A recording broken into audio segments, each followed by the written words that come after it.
Kelahiran kembali Jakarta. Saga Neo Jakarta.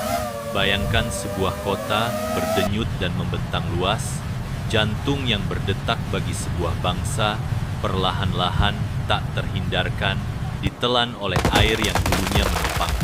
Inilah Jakarta. Belum lama berselang, sebuah metropolis jutaan jiwa menghadapi nasib yang dibisikkan dalam mitos kuno. Sebuah Atlantis modern yang hilang bukan karena bencana mendadak, tetapi karena penyerahan diri yang lambat dan merayap. Namun, ini bukanlah kisah keputusasaan, melainkan kisah pembangkangan. Ini adalah kisah tentang bagaimana sebuah kota di ambang kehancuran memilih untuk tidak tenggelam, tetapi untuk melambung. Bagaimana sebuah komunitas menghadapi ancaman terbesarnya, menemukan peluang terbesar untuk penemuan kembali. Inilah saga Jakarta dan kelahiran kembali ajaibnya sebagai Neo Jakarta. Selama beberapa dekade, Jakarta telah berjuang dalam pertempuran yang kalah melawan laut. Pondasinya sendiri runtuh, bukan hanya dari erosi tanpa henti akibat perubahan iklim dan kenaikan permukaan laut, tetapi dari luka yang ditimbulkan sendiri, pengambilan air tanah yang berlebihan. Jutaan rumah dan industri menyedot air dari bawah kota, mengosongkan lapisan batuan dasarnya, menyebabkan tanah amblas dengan laju yang mengkhawatirkan. Itu adalah bencana gerakan lambat. Terlihat dalam genangan air yang selalu ada, jalan-jalan yang tenggelam, rumah-rumah yang menghilang di bawah ombak. Pemerintah dalam upaya putus asa untuk menyelamatkan inti administrasi negara, membuat keputusan yang menyakitkan untuk memindahkan ibu kota, meninggalkan Jakarta pada nasib yang telah diperkirakan. Di masa-masa gelap itu, udara diselimuti perasaan akan datangnya malapetaka. Para insinyur dan perencana kota berjuang mencari solusi.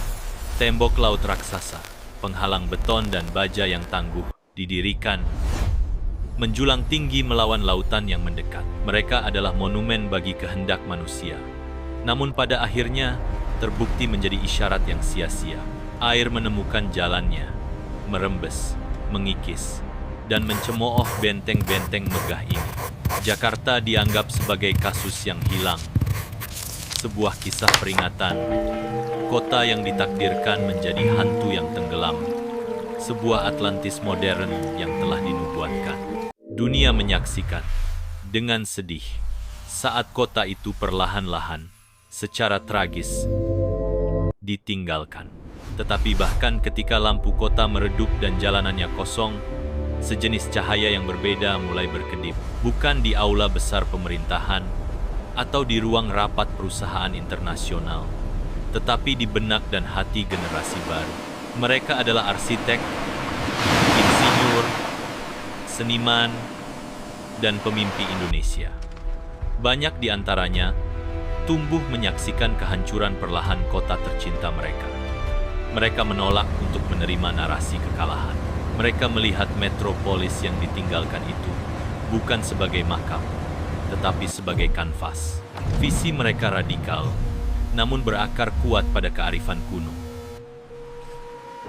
Selama berabad-abad, masyarakat kepulauan Indonesia telah hidup dalam hubungan intim dengan air.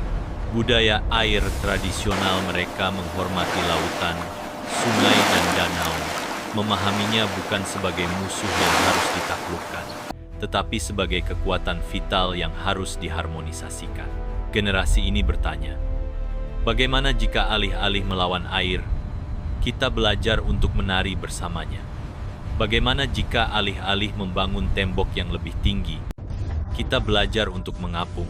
Pergeseran paradigma ini adalah permulaan sejati Neo Jakarta. Itu adalah kebangkitan kolektif, sebuah kesadaran bahwa elemen yang mengancam keberadaan mereka, dengan kecerdikan dan rasa hormat, dapat menjadi dasar bagi yang baru. Mereka menggali tradisi yang terlupakan, mempelajari ketahanan komunitas adat yang hidup di atas air, dan memadukan pengetahuan leluhur ini dengan ilmu pengetahuan mutakhir. Tujuannya bukan lagi sekadar bertahan hidup, tetapi keberadaan yang subur dan simbiotik, masa depan di mana kemanusiaan dan alam hidup berdampingan dalam keseimbangan yang mendalam. sebuah metropolis mengambang, fusi budaya air dan solar punk. Cetak biru Neo Jakarta tidak seperti apapun yang pernah dilihat dunia. Itu bukan kota yang dibangun di atas tanah, tetapi kota yang dibangun bersama air. Bayangkan platform modular yang luas, saling terhubung dan dinamis, naik dan turun perlahan seiring pasang surut, sebuah sistem hidrodinamik fleksibel yang dirancang untuk menahan kekuatan lautan yang luar biasa. Platform-platform ini dibuat dari bahan bangunan canggih dan mampu meregenerasi diri. Bukanlah pulau statis, tetapi entitas hidup, terus-menerus beradaptasi, memperbaiki, dan bahkan meluas. Arsitektur Neo Jakarta mencerminkan lingkungan cairan yang dianutnya. Bangunan dirancang dengan kurva organik, meniru terumbu karang dan kehidupan laut, memungkinkan angin dan air mengalir melaluinya, meminimalkan hambatan. Rumah, kantor, dan ruang publik diintegrasikan ke dalam struktur mengambang ini, menciptakan permadani perkotaan yang mulus, yang bernapas bersama lautan. Bahan-bahannya sendiri merupakan keajaiban. Polimer bioluminescent yang bersinar lembut di malam hari, komposit yang diresapi alga yang menyerap karbon dioksida, dan beton yang dapat menyembuhkan diri sendiri yang terinspirasi oleh pertumbuhan mineral alami. Itu adalah kota yang tidak hanya dibangun di atas air, tetapi terasa seperti tumbuh dari air, sebuah bukti hubungan simbiotik yang dibayangkan oleh para penciptanya.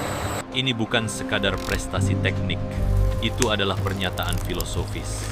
Setiap balok, setiap panel, setiap sambungan adalah pilihan yang disengaja untuk hidup dalam harmoni, mengakui kekuatan alam dan mengintegrasikan inovasi manusia dalam desain agungnya.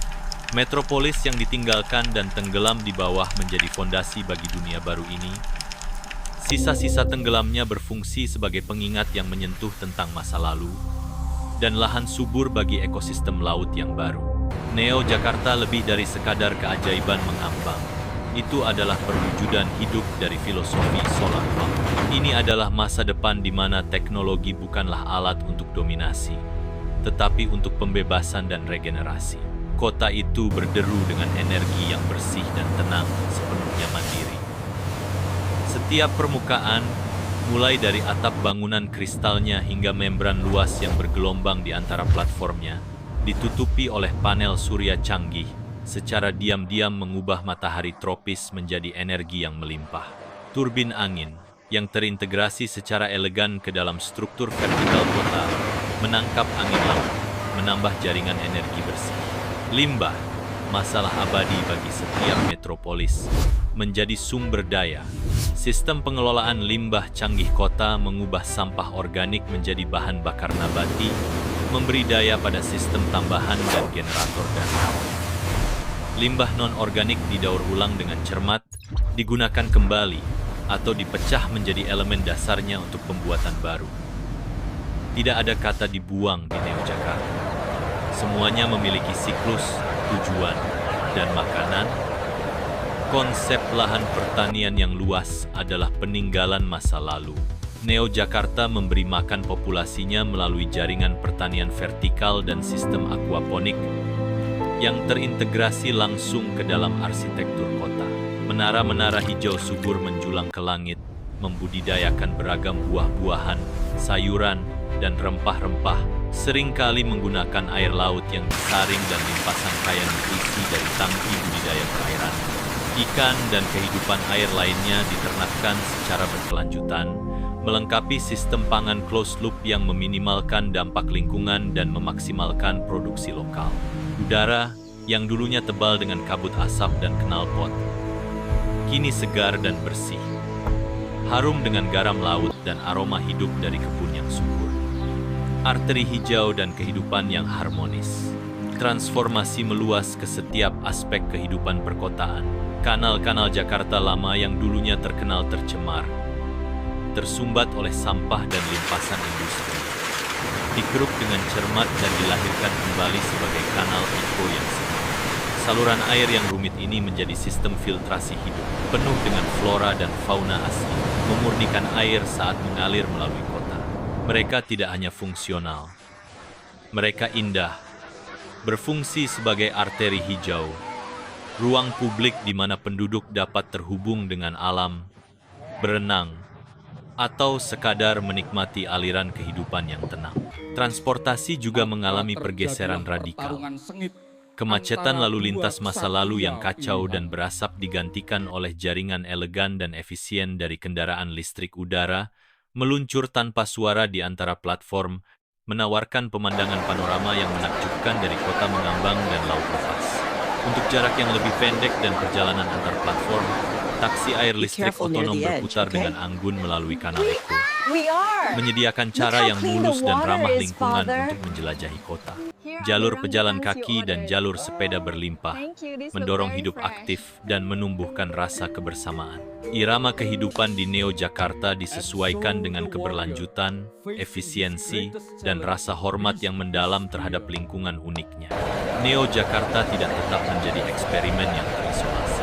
Keberhasilannya bergema di seluruh dunia, menginspirasi kota-kota pesisir lainnya yang tak terhitung jumlahnya yang menghadapi ancaman lingkungan serupa. Itu menjadi simbol global harmoni ekologis, bukti hidup kapasitas umat manusia untuk mengubah tantangan terbesarnya menjadi peluangnya yang paling mendalam. Delegasi dari setiap benua berbondong-bondong menyaksikan keajaiban ini untuk belajar dari sistem inovatifnya dan untuk diilhami oleh semangat ketahanannya. Kisah Neo Jakarta lebih dari sekadar kisah kemenangan teknologi.